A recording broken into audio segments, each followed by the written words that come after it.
about Atkinson, you talk about Webster, Chanel Thomas for Cavalier. Yep, and this is their starting lineup. Cavalier, Jadine White, of course, in goal.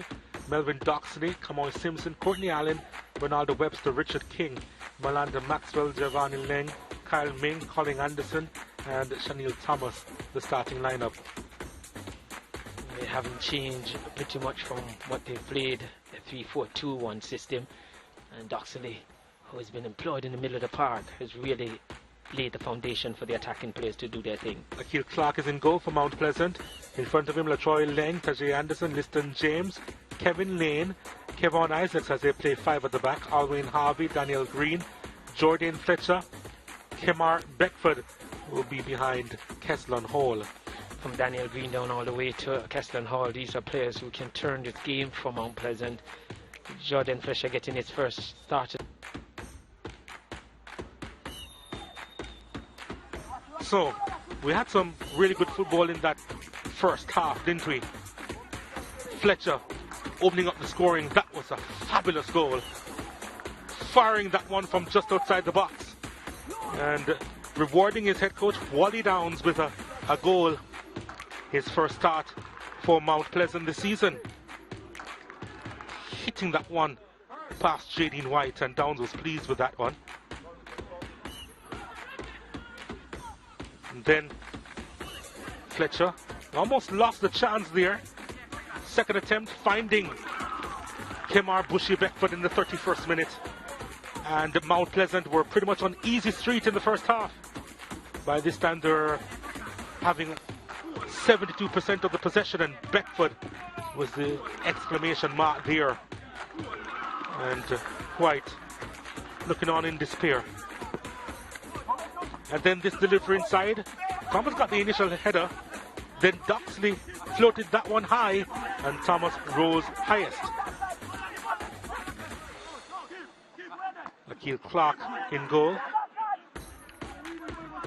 Could do little with that one. And then a chance. Leng with the give and go, working well with Ronaldo Webster, and then finding the side netting as Cavalier hunted for the equalizer. Disappointed though with that effort. Then Harvey picking the pocket of Simpson and then firing that one. And Jadine White had to make the save. Moving across to his left. And then a chance, a couple chances there for Leng inside the 6-yard box. Didn't quite fall for him. Couple of deflections there. Last touch off his knee. And couldn't get by Shavon Sean Paul in goal.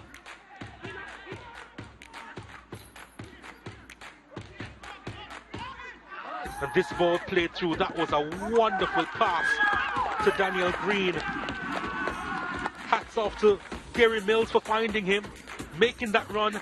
And look at this delightful ball. The weight was just perfect. And then Green with a wonderful finish. Putting the game to bed. Making it 3-1 to Mount Pleasant over Cavalier, who would get one more virtually the last kick of the game. And it was the substitute, McCleary.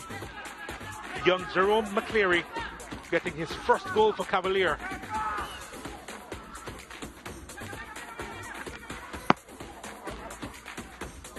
But that would be that. Mount Pleasant with the 3 goals, with the 3 points. The final score, Mount Pleasant 3, Cavalier 2.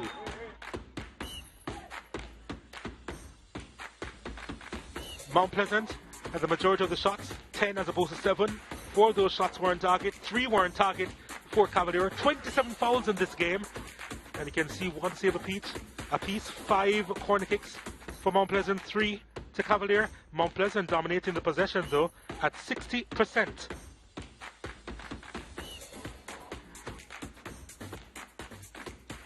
Good performance from you today. And many a times your fans think that your condition is your downfall. How good is your condition now? Well, my condition is very great. I'm working very hard. So coming out and playing, I did my best, and that's how we became victorious. In terms of the goal, was there any doubt when it came out to you? Were you thinking of a pass or anything, or you just had one intention? One intention was to shoot. And that one was quite pleasing, wasn't it? Very pleasing. Yeah, well, it's good to see the Jordan Fletcher back. Long may it continue, and all the best going forward. Thank you. Yeah, Fletcher. Lots of his fans just always saying that they need to see more of him. Coach Speed, disappointing result, but the performance, what do you take of from this? Well, the performance is most disappointing. In the first half, we were like at sea, basically. We couldn't keep the ball, which is uncharacteristic of us. And then we just conceded 2 goals, and we're always up against it. Bad decision to keep Atkinson on the bench, you feel, have had a good game last time out? No, there's no bad decision. That's my prerogative. Is the team decide that he should be on the bench for whatever reason, so that's not a bad decision. Second half, we saw Webster through the middle, more so than on the outside, where he normally isolate people and torment them. What was the thinking behind that?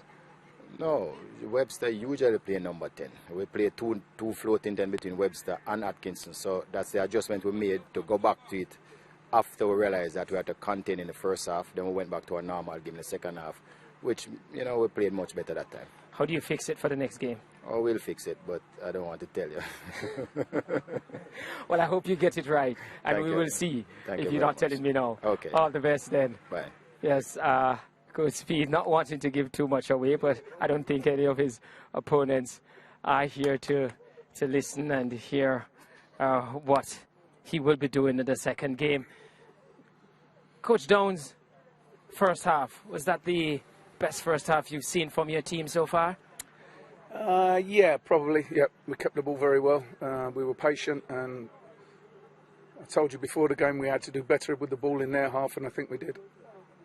Yeah, we don't normally, on the sideline when we see you, normally a straight face. There's a lot of smile after the Jordan Fletcher goal. How pleasing was that? Yeah, it's terrific because he's come back to us. He came back to us late, and he's worked very hard to get back in the team.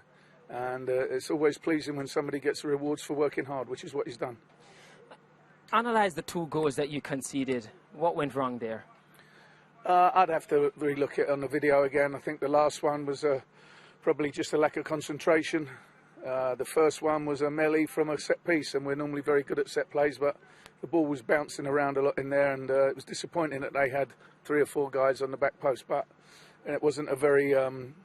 it wasn't a goal where they carved us open. It was just a melee from a corner, really. In terms of the performance, very good one. Apart from those 2 goals you conceded, are there any aspect of this performance that you felt you still have to go and improve on? Well, of course, we'll review the game, and every day we look to improve, and the players will look to improve individually and also as a team. Well, Coach, very good performance from your team, and all the best in your next encounter. Thank you. So, 3 matches today. Harbourview beating Malines United by a goal to 0. Dundee Holden with a 2-1 win over Humberline. Mount Pleasant defeating Cavalier by the odd goal in 5. 2 matches on tomorrow. Very United against Stony Gardens. Waterhouse against Arnett Gardens to complete match day 9. So, Mount Pleasant, they've played a game more than Very United, but they're on the same amount of points. Top of the table, 14 points. Let's see how Very United will respond to that. And of course, Cavalier, they're now in 5th position on 12 points from their 8 matches. So of course, they have 2 more rounds of games to go to really cement their playoff spot. So just to remind you of the 2 games tomorrow, Very United against Stony Gardens. That's live at 11:45 a.m. Jamaica time, 12:45 p.m. Eastern Caribbean time, and then right after that, at approximately 2:30 p.m. Jamaica time, 3:30 p.m. ECT, Woodhouse against Arnett Gardens. Always a battle to look forward to. That's pretty much it for coverage here from the UE JFF Captain Horace Burrell Centre of Excellence. Just to remind you of the score. Mount Pleasant 3, Cavalier 2. Mount Pleasant with the win, now joint top of the table.